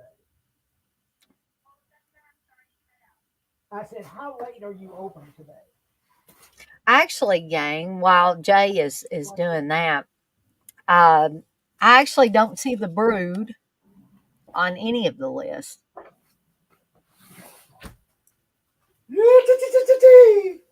Oh, that sounds exciting for Jay. My glasses came in. Oh, awesome. So when we're done with this, I'm going to contact my neighbors and hopefully they'll take me to get that. I need to get some groceries and stuff too. But Well, I guess we'll, if it's okay with Jay, we'll cut this one off about 3-ish my time, 2-ish Jay's time. We'll have been on here about 2 hours. I can't wait to see Jay's new glasses when he gets them. Yeah. But I've been so long needing to get them, so to finally get them, it's great. Gosh, what was I going to say? I was going to say something. But I didn't find the Brood on any of the lists. Well, I was just thinking with that birth scene being so bloody and gory and gooey, that might have really made them go crazy, but I guess not. You know, and is that something that was finally just terminated altogether? The Video Nasties. The Video Nasties was something that went on when certain powers that be were in charge. One being Mary Whitehouse, one being that James Furman dude. They were like I'm going to describe them as like these hoity-toity, think they're better than everybody else type of people. That's the way I would describe them. That's not being insulting to the UK as a whole, because if you got Darren on here to talk about Mary Whitehouse, he'd probably have all kinds of things that wouldn't be nice to say about this woman because he's a horror fan, you know. And I think that Mary Whitehouse and people like her are a personal affront to horror fans because they attack the very films that we as horror fans enjoy watching. Jay's a very popular person this afternoon. That's John again. I'm sorry, John. That's my nephew, my great nephew. I'm sorry, John. Uh, But but I'll bring up another. I'm having so much fun with this that we'll probably do another one of these because there's so many movies out there that we could talk about. But Fulci's The Beyond from 1981, otherwise known as Seven Doors of Death. When I watched it under Seven Doors of Death, I did not know at the time, but that is the cut version of it. A lot of people will refer to this as Fulci's finest movie. It's a zombie tour de force, which I agree with, was eye popping, literally gore effects. The version that was banned was, in fact, the already censored UK cinema version. So it was further butchered by the BBFC for its post VRA re release. Now, Jay, have you seen The Beyond? I was trying to remember if you've seen that one. I don't know. Did we do a watch along for that? Um, I I know have seen it. around. I have seen it, and I think I saw it pretty recently. Um, but maybe I just went and watched it myself. I think it's on Tubi or was on Tubi. That's bad. Kathy says the New York Times just announced Catherine, Princess of Wales, has cancer. Yeah, she has cancer. I saw that being on the screen while you were talking earlier. Mm-hmm. Yeah. And then it is them English royals are all getting cancer, So was it King Charles? He's got cancer. Yeah. They didn't. I don't think they've ever said what kind it is, but he's got cancer. But yeah, I'm glad you shared it, Kathy, but it's still a bummer. I hate to hear about anybody having cancer, even if it was somebody that I didn't like. I don't want somebody to get cancer. Cancer is an insidious disease. But I think I finally finished my sandwich, so y'all can quit looking at me chomping on it. But Jay, is there another one you want to bring up that you? I guess not. I was trying to think if there's another one on the list I haven't spoken about, but yeah, I mean, I think that just goes back to what we had originally said that, and hopefully this is a concept that is in the past now, is just outright banning something. Right, exactly. That, yeah, give the information of what you're going to see and allow you to make that decision. Let you make that decision about what you're going to see, what you're going to allow your kids to see, whatever. I agree with that. I agree with letting you have the info that you're going to see something intense Right. or graphic Yeah. or whatever, of a sexual nature or whatever. But then you leave it in the hands of the audience. You don't say, no, you cannot see this. Well, hopefully that's an antiquated concept. I think that it has, and I hate to say ran its course because it makes it sound like it's something that maybe should have happened. It shouldn't have ever happened. But the powers that be were allowed to make their own rules about things, and that's what happens. And I'm not saying that Mary Whitehouse or James Furman or any of those people, or even people in the United States, I'm not saying they're like Hitler. I'm just saying that when you start allowing people to make rules for you about what you can watch, what you can read, what kind of music you can listen to, even down to what kind of video games that you can play, you're setting a very dangerous precedent. Okay? And just keep in mind that the Nazis were burning books in Germany. back in their time. So we don't ever want to let freedom of expression, freedom of speech to go away because, and I don't want it to seem like we're tying this up on a somber note. It's just be really careful and fight against these things any way you can because you do have a voice. You do have a voice against people that want to censor what you read, what you watch, what you listen to, what kind of games you play. Okay? There will always be that element there somewhere. The best way to fight it is to prevent these people from gaining power in the first place. And how do you do that? By voting, people, by voting. So I'm not trying to ram it down your throat, but pay attention to the candidates that are either for president of the United States, which we won't get into that whole thing because that's just a freaking mess right now. But president of the United States is included in there. But even down to like your state officials and stuff like that, they, you may not think so, but they can have an influence on laws and what laws. Well, I mean, one of the most notable examples of that is abortion, which, Roe versus Wade, they took that away and took that right away.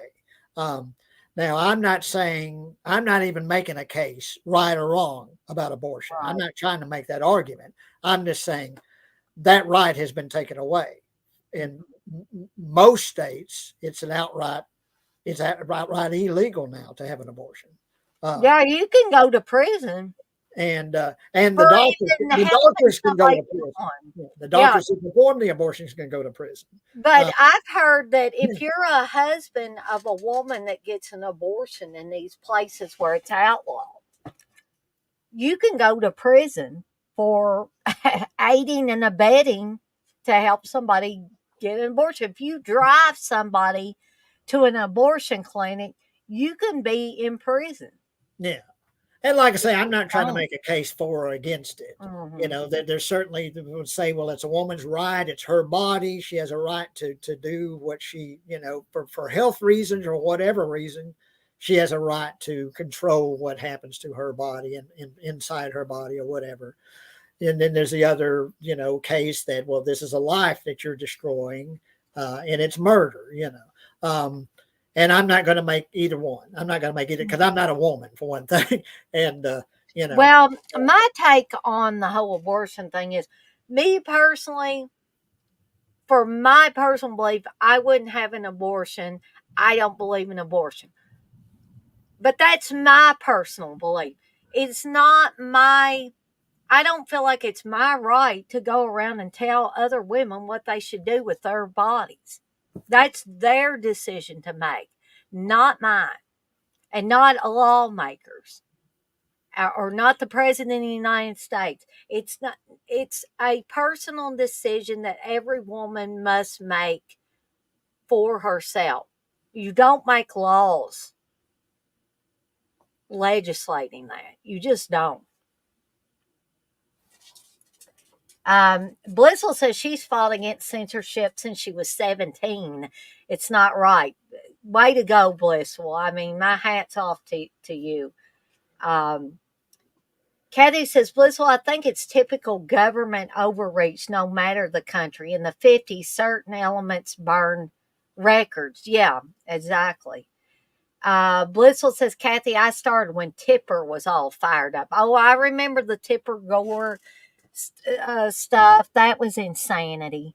And TJ is right. It's happening nowadays in this country. It is. They're still trying to push this kind of stuff. But the best thing we can do is fight it with everything we are, whether that's voting, whether that's doing peaceful protest, I'm not going to be like Trump and tell people to go overtake government buildings and stuff like that. I'm just saying peaceful protest is possible, and it does make a difference.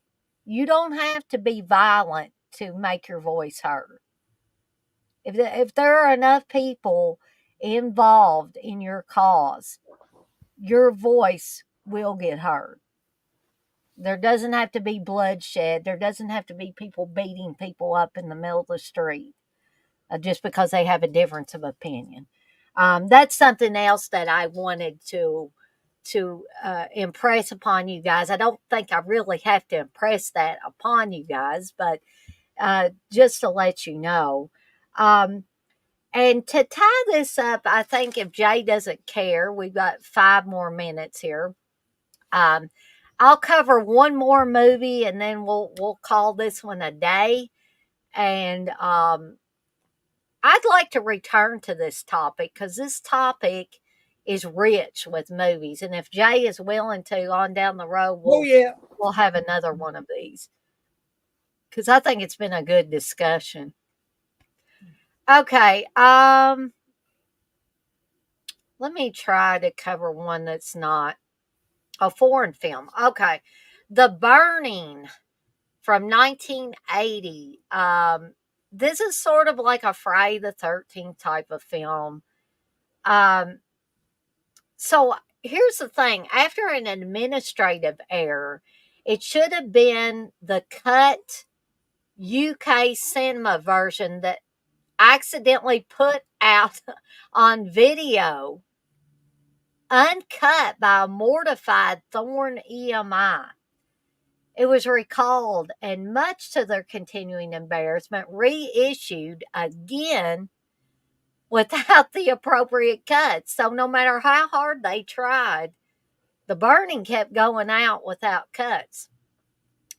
Eventually, a BBFC approved version, which made sizable cuts to Tom Savini's effective gore effects, methodically removing any evidence of flying digits or blood on breast, was released.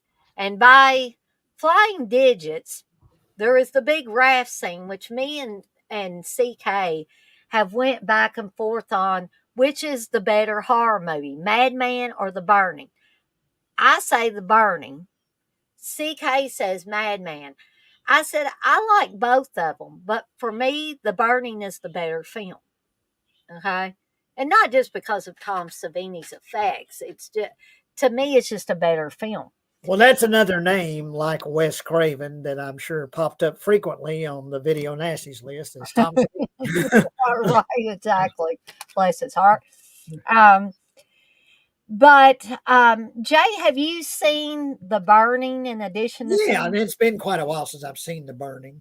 But no, I really like The Burning, and I think maybe I would put that over Madman as far Well, I as was going to ask you. I don't want to get you in Dutch with no, CK, but I think I would put that as far as preference. I think I would put The Burning above that, but a lot of it because of Savini's effects, but also just I think it's a tighter made film. It's you know, a better made film just as a filmmaking. I just think, you know. And so the raft scene that I was talking about that has the flying digits, the flying fingers getting cut off. The raft scene is, well, CK says the raft scene's the only thing The Burning's got going for it. I disagree, but you know, I digress. But anyway, the raft scene is one of the most talked about scenes in The Burning. So the kids go on an overnight. The kids at camp go on an overnight, and their canoes are stolen or they've disappeared the next morning. So the kids end up building a raft with the help of the counselors, and then some of the kids with one of the counselors get on the raft and go to look for their canoes or make it back to the main camp, whichever comes first. They see one of their canoes, they go up to it, and they're getting ready to get on it. And what happens? The main villain, Cropsy, raises up out of the canoe with the garden shears and proceeds to dismantle these kids that are on the raft. He slits one of them's throat and plunges the garden shears into his throat, basically, and it's gushing and gore everywhere. Fisher Stevens, who plays Woodstock, gets his hand or his fingers cut off, and there's the scene of him holding the hand going but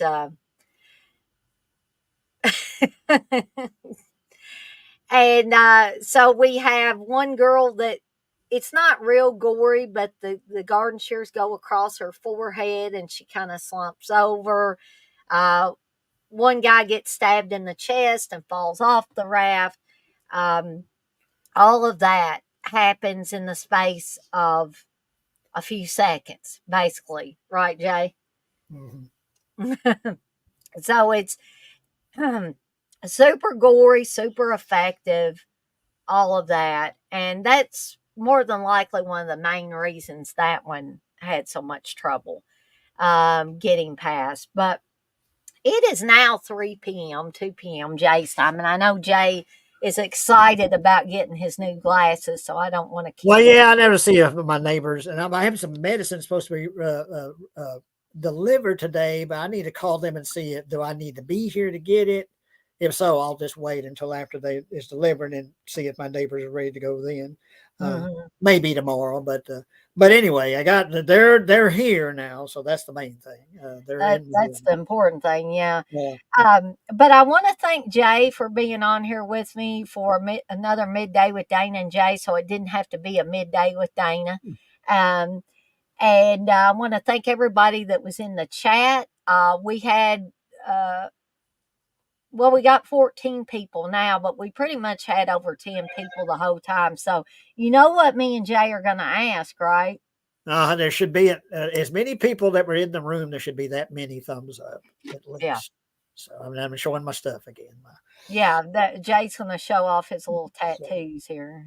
There's always going to be a little nudity when you tune in with the Dana and Jay. So, but this is tame nudity. But I got my pants on today, as TJ pointed out. I don't have no shoes on, but yeah, I've got my. So anyway, I'm showing my stuff, and I might put something on my face and stuff like that later. I'm gonna get some more of those tattoos. Those are cool. I like those. But yeah, good. I was kind of concerned about this topic that I wouldn't have much to say about it. Oh, but you had a lot to say. Able to talk about this one. So after looking those movies up, and you're doing a great job. Your training is paying. Oh, okay. It's a Facebook comment. Okay. Blissful says amazing live. Dana and Jay, thank you, Blissful.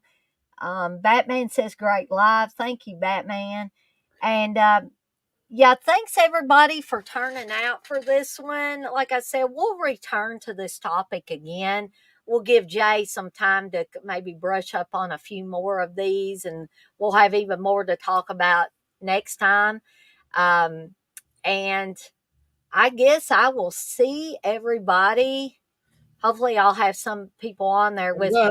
Thumbs up. Yes, please. Thumbs up. Because, like we say, that helps more people see her stuff when you give the thumbs up. I don't know how all that works with the algorithms or whatever. Yeah, I think it does something. But the more thumbs up she gets, the more that she's going to show up like in searches and things like that, and on recommendations for watching and stuff. So, yeah. In addition to all of that, please also subscribe if you haven't already.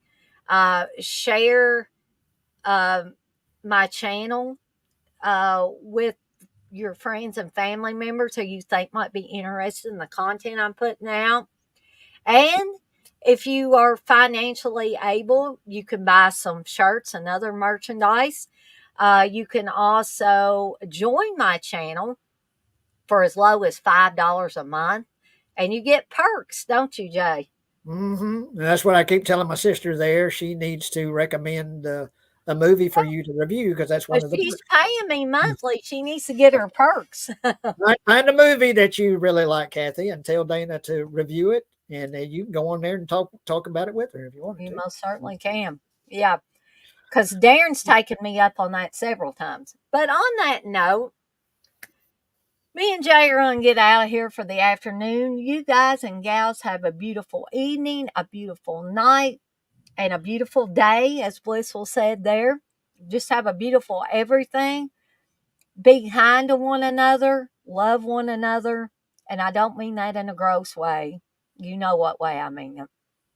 I do. I mean it in a gross way. But except Jay. Jay means it in a gross way. Yeah, And Jay's wanting some smooching. So, yeah, I do. I want some female smooching. Yeah, we should say that. There's nothing wrong with if you like smooching other guys. If that's your lifestyle, that's fine. But Jay wants to. I have found that the older I get, the less picky I get, but I'm still going to hang in for the ladies. So at least for now. So yeah. But yeah. So if you're single and you've been watching Jay on these streams and looking at his pictures on Facebook, come on, ladies. Uh, I don't know how Jay wants to set it up exactly if he wants you to show up on his doorstep. You drive up, roll down your window in your car, and just There you go. If you're in the Texas area, if you're close to where Jay is, maybe you can get set something up. Well, I'll be over in an hour to smooch you, Jay. Okay, I'll be here. I'm trying to get Jay some action here. I appreciate it, man. I appreciate it. Not that he actually needs that. No, yeah, I do. I need it. But anyway, bye, everybody. Everybody have a great day. Give it a thumbs up, and thank you, Dana. You have a great day, and everyone else have a great day. You too, Jay. And we'll see everybody next time. Bye, and bye, bonds.